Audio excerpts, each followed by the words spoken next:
Hi hello வணக்கம். இது உங்களுக்கு கிராண்ட் மாஸ் கிச்சன். இன்றைக்கி பார்க்க போகிறது பார்த்தீங்கன்னா மத்தியானம் பார்த்தீங்கன்னா சரியான பசிங்க.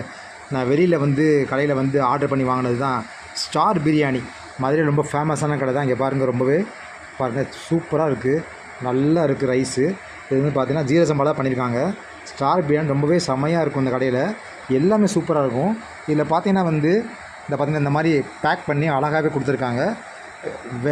ப்ரைஸ் பார்த்தீங்கன்னா அஃபோர்டபுளாக இருக்கும். அடுத்து பார்த்தீங்கன்னா இதோட பார்த்தீங்கன்னா ஆனியன் ரைத்தா கொடுத்துருக்காங்க. ஸோ ஆனியன் ரைத்தா கொடுத்துருக்காங்க. அதுக்கடுத்து பார்த்தீங்கன்னா நெக்ஸ்ட்டு பார்த்தீங்கன்னா தால்ச்சா கொடுத்துருக்காங்க. இங்கே பாருங்கள், தால்ச்சா கொடுத்துருக்காங்க. ரொம்பவே சூப்பராக இருக்குது. ஸோ இதை நீங்களும் இந்த மாதிரி வாங்கி சாப்பிட்டீங்கன்னா உங்களோட கமெண்ட்ஸை மறக்காமல் எனக்கு எழுதுங்க. நீங்களும் வீட்டில் சாப்பாடு ஆக்கலை, நாங்களும் வெளியே வாங்கி சாப்பிட்டோம் இன்றைக்கி அப்படின்றவங்க மறக்காமல் கமெண்ட்ஸ் எழுதுங்க. இந்த வீடியோ பிடிச்சா லைக் பண்ணுங்கள், ஷேர் பண்ணுங்கள், கமெண்ட் பண்ணுங்கள், மறக்காமல் சப்ஸ்கிரைப் பண்ணுங்கள் ஃப்ரெண்ட்ஸ். மீண்டும் அடுத்த வீடியோவில் சந்திப்போம். அதுவரை உங்கள் விடைபெறுவது உங்கள் டேனியல்.